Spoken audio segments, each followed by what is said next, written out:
There is a certain kind of tiredness that no amount of sleep can cure. A bone-deep depletion that settles into a man not from what the world has taken from him, but from the impossible weight of everything he has been trying to carry in secret. Takeshi had known this tiredness for 3 years before he understood what it was. He knew it in the way a man knows a wound he refuses to name, by its constant, dull ache, by the way it shadowed every victory and hollowed every triumph until nothing he earned felt like enough to fill the void that grew wider with each passing season.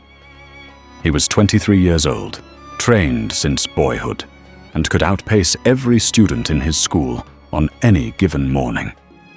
Yet he knelt in the dust of the training ground in the long shadows of a dying afternoon, with his sword hand shaking and his spirit more broken than it had ever been during his worst defeats. The mountain wind moved through the cedar grove at the edge of the yard, with the patient indifference of something that had watched 1,000 men kneel in the same dust, in the same confusion, for the same buried reasons. Somewhere beyond those cedars, beyond the valleys, folded into one another like the pages of an unread scroll, a different way of living was waiting for him. Not a way of greater effort or fiercer discipline or more punishing drills, but a way of deliberate unburdening, of learning to walk the warrior's path by discovering what could be set down rather than what could be added. Those who have walked the edge of their own exhaustion and found something worth salvaging in the ruins of the man they were trying to be. Those who seek in the quiet space between striving and surrender the kind of wisdom that does not announce itself loudly, will understand what it means when I say that Takeshi's real training had not yet begun, and that the truest blade a man will ever forge is the one that learns to cut its own unnecessary weight. His name was spoken with a kind of reverent expectation in his home village, a small community tucked beneath the shadow of a volcanic peak whose snowcap remained year-round, cold and indifferent to the seasons of men below. His father, Daijiro, was a man built from hard edges and harder silences, a former retainer whose career had been cut short by a leg wound at 30, and whose unfulfilled ambitions had calcified over the decades into a doctrine he administered to his only son with the certainty of a man who confused severity with love. Your name means warrior, who will achieve what others cannot, Daijiro had told him the day he first placed a bokken in Takeshi's 7-year-old hands.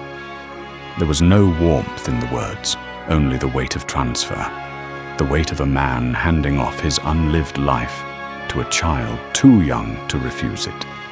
Takeshi had accepted the weight then because he had no frame of reference for its burden. He carried it for 16 years without realizing what it was doing to him. By the time he arrived at the dojo in the Cedar Highlands, he had accumulated behind his eyes the particular hollowness of a young man who has spent his entire life performing excellence rather than cultivating it. A man for whom every drill, every breakthrough, every scar from sparring had been offered as tribute to a watching gaze that was never fully satisfied, never quite present, never capable of returning the recognition he had bled to earn. He arrived in the Highlands with exceptional technique and an exceptional kind of brokenness, and it was the latter that would finally teach him everything the former had failed to. The master who received him at the Cedar Dojo was a man named Ryokan, and he bore the quietly unsettling quality of someone whose interior life had long surpassed the need for performance. He was not physically imposing. He moved without announcement, spoke in fragments that only later revealed themselves as whole truths, and possessed a stillness so complete that it made the air around him feel calmer than the air elsewhere, as though tranquility emanated from his body the way warmth emanates from stone that has absorbed a full day of sun. He had spent 20 years training under 3 different lineages, traveled as a ronin through the outer provinces, and once fought 7 opponents in a single encounter, not to prove anything, as he was quick to clarify, but because the road had narrowed and there had been no other direction available. His reputation had attracted dozens of aspirants over the years, most of whom arrived with the same misunderstanding Takeshi carried, the belief that the thing they needed most was a fiercer method, a more demanding regimen, a teacher who would push them past the thresholds they had already destroyed. Ryokan received each of them with the same quiet attention and the same first question, posed not as a challenge, but as a genuine inquiry. "What have you brought with you that you do not need?" Most could not answer. Takeshi answered immediately, reflexively, listing pieces of equipment and provisions.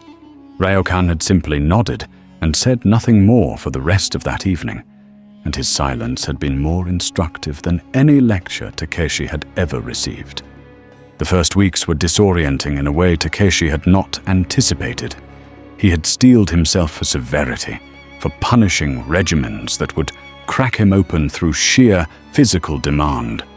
The kind of training legends were made of, the kind that produced men whose names circulated like myths through the dojos of the lowlands. What Ryokan gave him instead was slowness. The forms were reduced to their most elemental expressions, stripped of every ornamentation Takeshi had spent years adding, in the belief that complexity was proof of mastery. Stance work that lasted entire mornings, single cuts repeated until the mind ceased to narrate them. Tasks around the dojo that had no visible relationship to swordsmanship, clearing the path of pine needles, splitting firewood with precision rather than force, carrying water from the stream in vessels that required both hands and a certain quality of attention. Takeshi's mind revolted against it with a viciousness that surprised him. He lay awake in the dormitory, listening to the wind against the cedar eaves, and catalogued his frustrations with the focused intensity of a man who has mistaken agitation for insight. He was better than this work. He was wasting time here. The other students in the Highlands dojos were advancing past him while he swept pine needles and stood in the same stance for an hour at a time. The voice in his skull was relentless, comparative, calculating, always counting what he was losing against some imagined ledger of what others were gaining. He did not yet understand that this voice was the wound itself, speaking in the language of the wound, insisting on the urgency of its own pain. Ryokan addressed it, as he addressed most things, obliquely and at an unexpected moment. They were walking the ridge path on a morning when the mist had not yet lifted from the valley below, and the visible world had contracted to the path immediately ahead and the dark mass of trees on either side. And Ryokan said, without prelude, "A man I once trained carried a stone in his sash for 2 years before he noticed it. He said his lower back hurt. I watched him adjust his stance, change his grip, modify his footwork, all to compensate for a weight he had forgotten was there." He said nothing more for some time. The mist moved through the trees with slow deliberateness. Then, "You adjust everything around the weight. You have become very skilled at adjusting. The stone remains." Takeshi felt the words enter him somewhere below language, in the place where truths that have been avoided too long finally land with the force of long-delayed impact. He did not respond, because there was nothing to respond with yet. But something shifted in the configuration of his interior world, some tectonic movement, too deep and slow to fully register in the moment, that would make itself known in the weeks to come, with gradually increasing pressure. He began to notice the adjustments, the way he trained harder in the afternoons when Ryokan was watching, and allowed himself a different, quieter quality of presence when he was alone. The way his breathing changed when another student outperformed him in a drill, a constriction in the chest, a subtle acceleration of tempo, a tightening in the hands that affected his grip, and therefore everything downstream of his grip. The way he framed every conversation with Ryokan as an opportunity to demonstrate comprehension rather than to achieve it, offering interpretations of the teachings with the implicit hope that the master would confirm he had understood, that the approval would come, that the recognition he had spent his entire life leaning toward would finally materialize in this place. It had never materialized before. He observed all of this with the nauseated clarity of a man who has caught his own reflection, doing something he would never consciously choose to do. The stone Ryokan had named was not a single thing. It was a quarry, a whole mountainside of accumulated weight that had been so long in the carrying that Takeshi had restructured his entire self around it, built his technique around it, built his identity around it, built his understanding of what it meant to be a warrior around the constant, driving ache of its presence. The unloading did not happen cleanly or in a single cathartic moment. It happened the way a river changes its course, through accumulation of small erosions, each one insignificant in isolation, each one irreversible in aggregate. There was an evening, deep in the second month, when Ryokan gave him an exercise in reflection rather than movement, asking him to sit with the question of why he had first picked up a sword, to trace the answer back past the polished narrative he had rehearsed to its actual origin.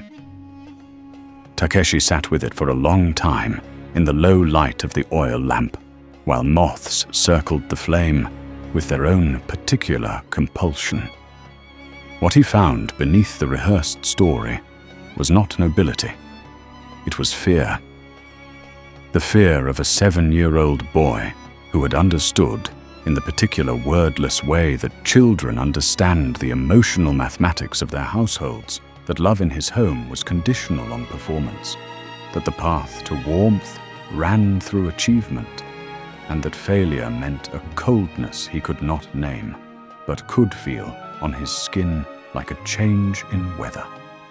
He had picked up the sword to earn something that should have been given freely, and he had been earning ever since, and the debt never diminished no matter how much he paid, because the debt was not real, and the creditor had never existed in the form he imagined. He wept that night with the particular rawness of a man who has finally located the actual source of a chronic pain, the relief and the grief arriving simultaneously, indistinguishable from each other, both necessary. Ryokan found him in the morning, red-eyed and quieter than he had ever been, and said only, "The earth does not require your proof of its existence. Stand on it." The simplicity of the instruction was devastating in the way that true things are devastating, not because they are complex, but because they have always been available, and the cost of having missed them for so long becomes suddenly visible.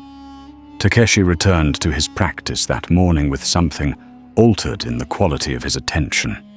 The forms had not changed. His body hadn't changed. But the invisible purpose behind each movement had shifted from demonstration to inquiry, from performance to presence, and the difference this made was immediate and physical. A loosening in the shoulders, a deepening of the breath, a strange and unfamiliar sensation of sufficiency that he did not yet have words for, but recognized instinctively as something he had been seeking for a long time in all the wrong directions.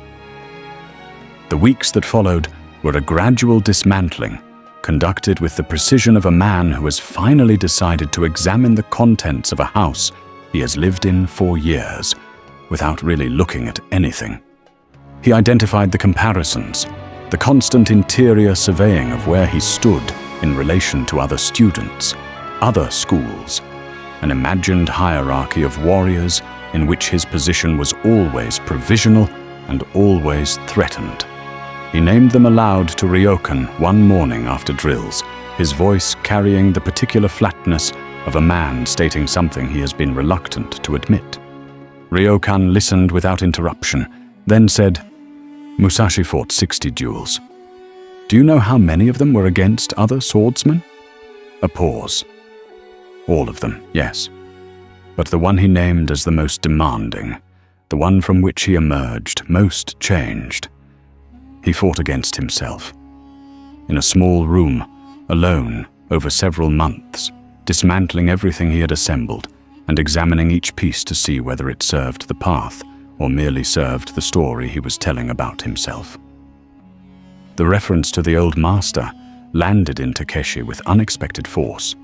He had read the Book of Five Rings as a child, had absorbed its technical precepts and strategic geometry, had never understood it as a document about the interior life of a man at war with his own accumulated weight. He asked Ryokan that evening if he could read it again. The master produced a worn copy from beneath his sleeping mat, handed it over without comment.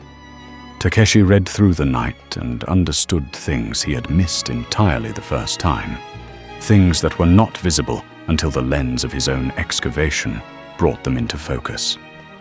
He understood, for the first time, the depth of what Musashi meant by doing nothing of no use, that the principle was not merely tactical, but metaphysical, not merely about eliminating wasted motion in combat, but about eliminating wasted weight in the self, every attachment and compulsion and performance that drained vitality without returning it. He understood the water ring not as a technique, but as a psychological posture, the capacity to meet each moment without the rigidity of expectation, to flow around obstacles rather than accumulating the damage of repeated impact against them. He understood fire not as aggression, but as the transformation of unprocessed emotion into directed power, the difference between a man consumed by his own heat and a man who has learned to contain it, refine it, use it as fuel rather than as weather. He understood the wind ring's demand that a warrior must know the ways of others without being displaced by them, must study the world without losing the thread back to himself. And he understood the void as the terrifying and liberating emptiness that remains when everything non-essential has been removed. Not nothing, but the ground state of a man who has released what was never truly his to carry. These were not abstract insights. They arrived with the physical weight of things that have been true for a long time, finally being acknowledged, each one landing in a specific location in his body, releasing a specific tension he had not known he was holding. The waterwork came in the 3rd month, and it came, as all real learning comes, through the specific friction of being confronted by its opposite. Ryokan arranged a series of exchange sessions with students from a neighboring school, younger men, mostly, with a different technical vocabulary, a different set of assumptions about distance and timing, and the geometry of engagement. Takeshi watched them and felt the familiar claw of comparison open in his chest, that old automatic cataloguing of threat and hierarchy. When they sparred, he was stiff with the effort of proving something against them rather than learning something from them, and they exposed this stiffness mercilessly in the clean, unconscious way that fluid opponents expose rigidity, not by defeating it directly, but by simply moving around it and allowing it to defeat itself. He lost several exchanges that his technique should have won, lost them not to superior skill, but to his own constriction, and the losses burned with the particular heat of insults that are simultaneously accurate. That night, sitting at the stream's edge in the dark with his feet in the water and his ego in pieces around him, he had what he later came to understand as the central breakthrough of his entire training. The recognition that his rigidity was not discipline, that the locked jaw, white-knuckled quality of his presence under pressure was not strength, but the opposite of strength, was, in fact, the most sophisticated form of fear he had ever encountered. Fear dressed in the clothes of discipline and calling itself by discipline's name. He returned to the exchanges the following day with a different question in his body. Not, how do I defeat this? But, what does this teach me? The results were immediate and strange, not domination, not victory, but a quality of engagement that felt utterly unlike anything he had experienced in years of training. He moved with the other students rather than against them, found the spaces that opened naturally rather than forcing the spaces he needed, and in the process discovered a rhythm in his own body that had been inaccessible behind the barricade of his need to win. Ryokan watched from the edge of the clearing and said nothing during the session. Afterward, as they cleaned the practice space together in the amber light of late afternoon, he said only, "Water does not fight the stone. It simply goes where the stone is not, and in time, the stone is smaller." Takeshi understood that the instruction was not about the sparring sessions. It was about his father. It was about the 7-year-old who had turned himself to stone to survive a household that did not know how to give warmth freely. He sat with this understanding for a long time in the evening quiet, and something in the stone of him softened. Not all at once, not completely, but measurably, in the way that ice softens at the first suggestion of spring. Fire came not through controlled drills, but through a confrontation Takeshi had been avoiding for 3 months. There was a senior student in the dojo named Genzo, a man several years older than Takeshi, technically proficient, and possessed of a casual contempt for newer arrivals that he expressed not through open hostility, but through the particular cruelty of demonstrated indifference. He spoke over Takeshi in group discussions, moved past his assigned practice space without acknowledgement, and had once, in Takeshi's first week, made a comment about the technique of provincial schools that was calibrated precisely to wound without being actionable. Takeshi had carried the incident for months with the specific focus of a man who has been nursing a grievance long enough that it has become structural, part of the architecture of how he oriented himself in the dojo, part of the fuel that drove him through his hardest sessions, part of the story he told himself about who he was and who he was working to become. Ryokan, who seemed to perceive things that had not yet fully surfaced, told him one morning, "The fire that burns for someone else's judgment is borrowed fuel. It keeps you warm while it lasts, and then it makes you colder than you were before." The resolution came during a paired session on a day of unusual heat, when the practice yard shimmered with a summer intensity that made everything feel slightly unreal, the air thick and still beneath a sky of absolute blue. Takeshi and Genzo were matched by the natural attrition of who remained on the yard, and for the first several minutes, the exchange confirmed every narrative Takeshi had constructed. Genzo's indifference was present in his technique, visible in the mechanical quality of his engagement, a man going through motions rather than meeting a moment. And then something shifted in Takeshi's interior. The grievance fell away, not through effort, not through the noble decision to let it go, but through a sudden, involuntary recognition that it had been costing him something he could not afford to spend. He became, in a moment he could not have engineered, genuinely curious about the man in front of him, about the quality of his distancing technique, about the particular way he created space, about the mechanical efficiency that was also, on examination, a kind of loneliness made visible in movement. His own technique became immediately more alive, the fire in him refined from the heat of resentment to something cleaner, a focused intensity that came from presence rather than grievance, from engagement rather than proof. He did not defeat Genzo. He transcended the contest entirely, and the freedom of this was so unexpected and so complete that he laughed out loud in the middle of a sequence, a short, sharp sound that surprised them both into stillness. Genzo looked at him with genuine confusion. Takeshi bowed and walked off the yard, feeling lighter than he had since childhood. The stone of resentment, that heavy, reliable fuel he had carried for so long, had finally revealed itself as the obstacle it had always been. The wind phase opened him outward in ways he had been protecting himself against for years. Ryokan sent him down from the Highland Dojo for a full season of wandering. Not aimless wandering, but purposeful exposure to other schools, other lineages, other ways of understanding the same fundamental questions about the relationship between a man and a blade, and the quality of presence that determines the outcome of any serious encounter.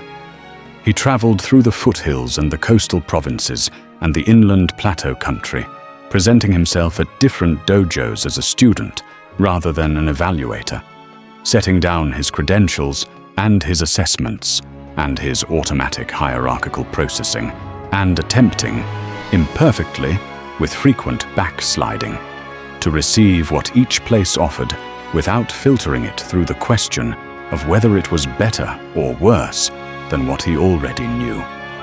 He encountered styles that disturbed him, lineages whose foundational assumptions were so different from his own that engagement with them required a kind of interior flexibility he had to actively cultivate.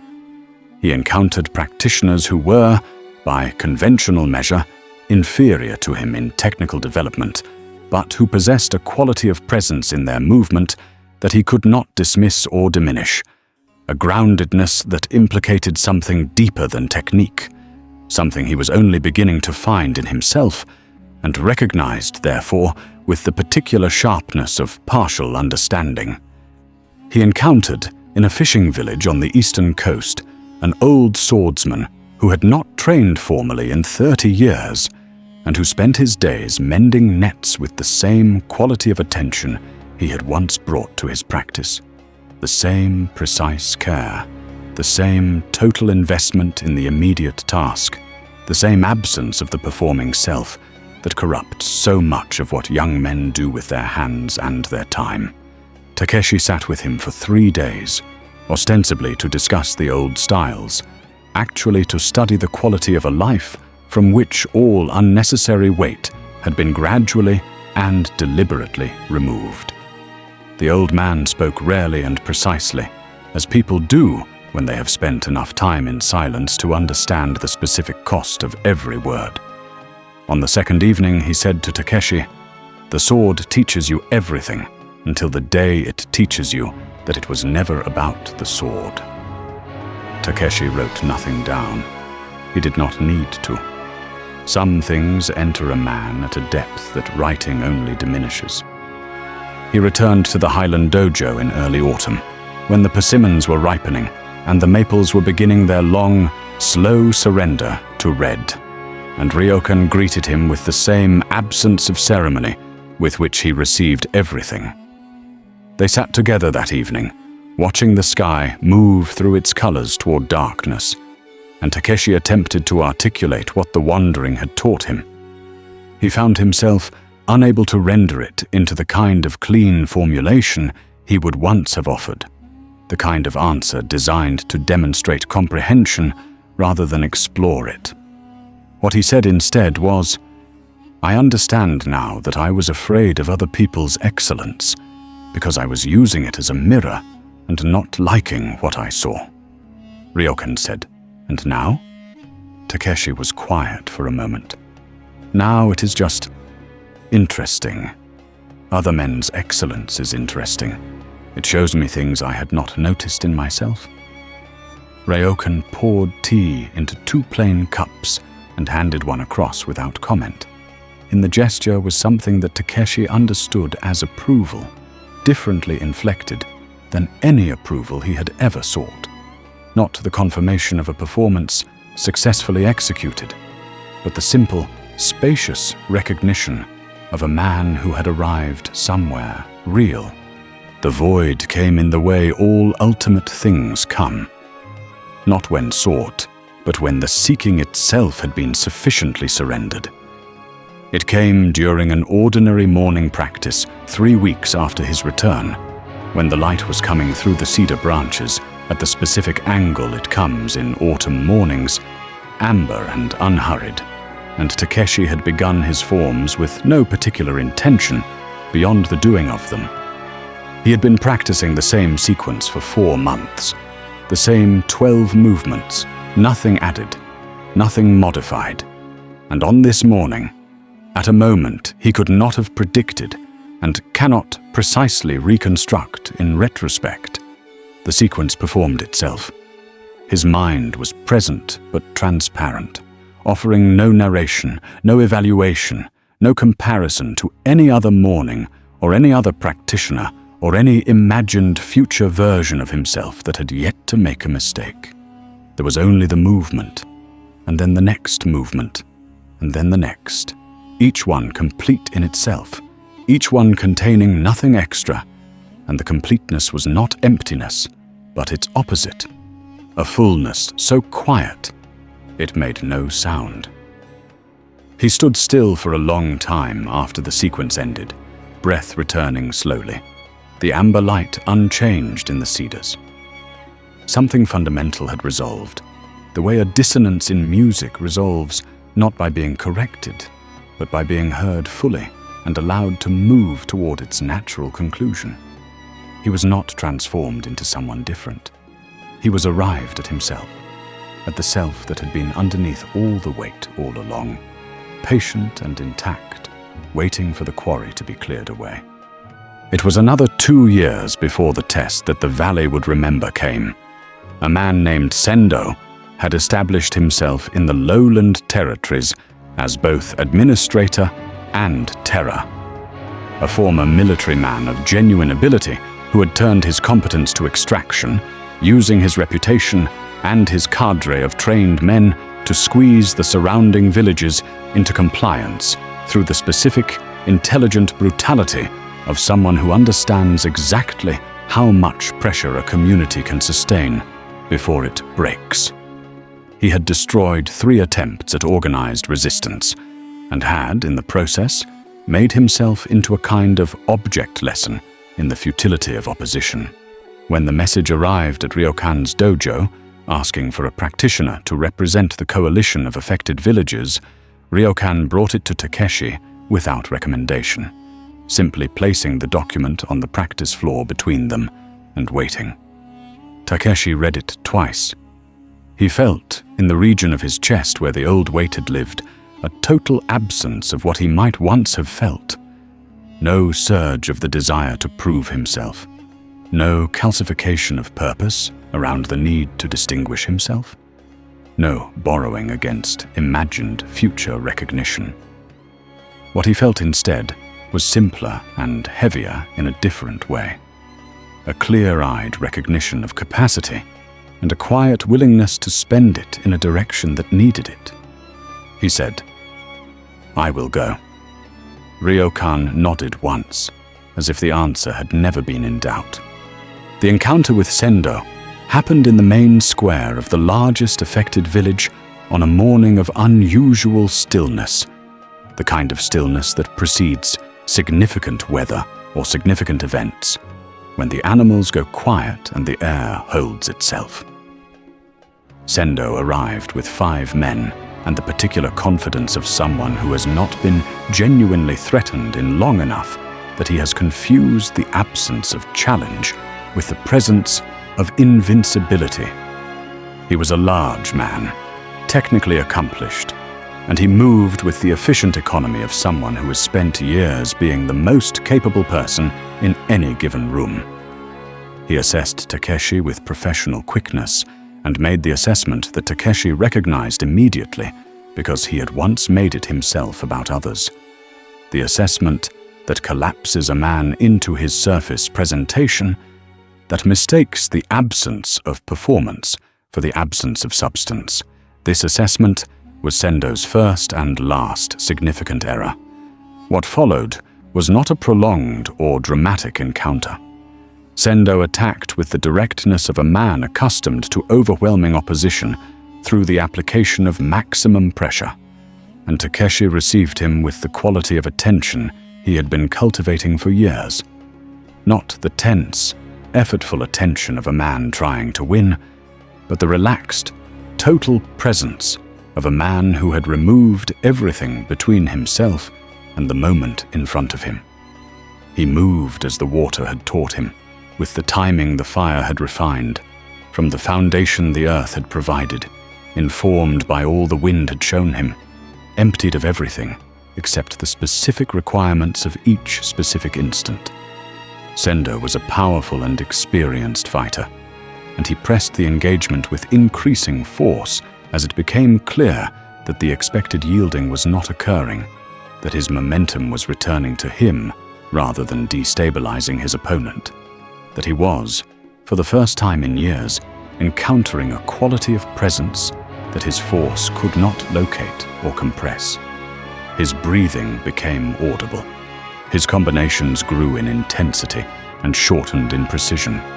He was consuming himself in the fire of his own unprocessed urgency, burning the fuel that Takeshi was not carrying, and the outcome became, at a certain point, simply a question of time.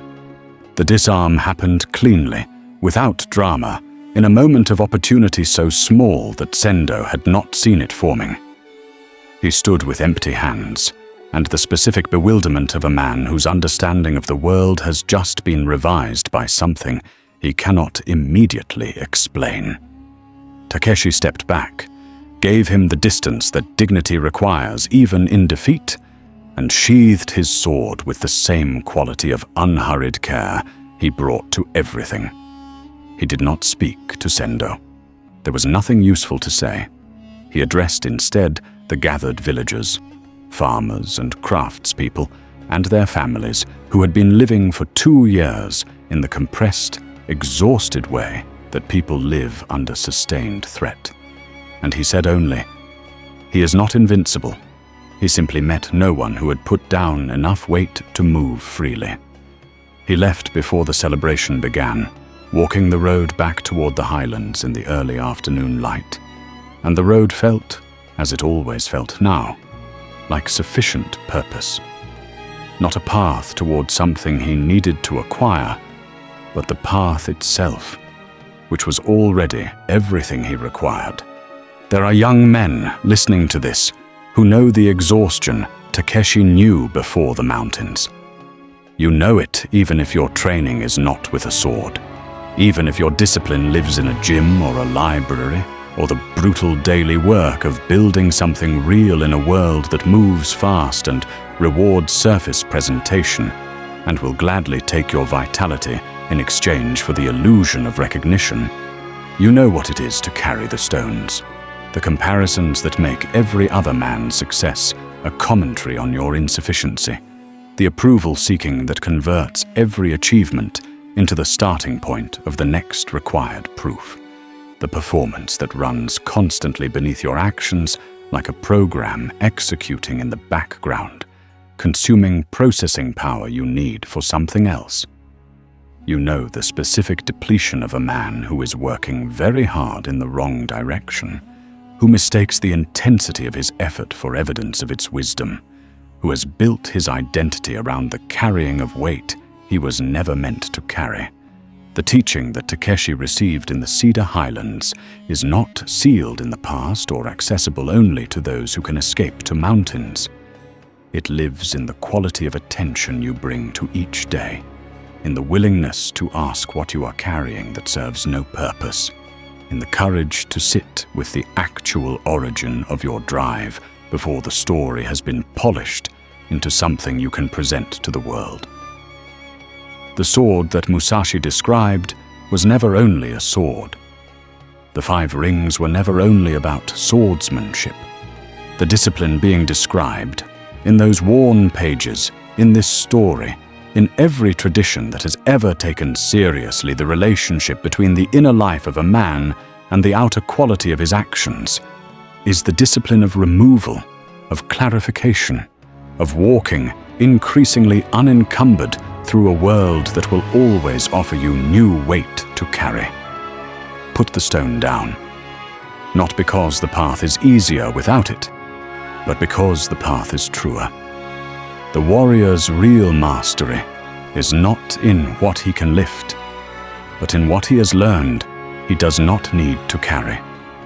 Find the places, in your practice, in your reflection, in communities of men who take this work seriously, in the quiet daily ritual of asking what is essential and what is weight, where this work can be done with the consistency it requires. The ancient teachings on this are available to any man willing to receive them without the performance of having already understood. Begin there. Begin again. The blade sings truest in the empty hand.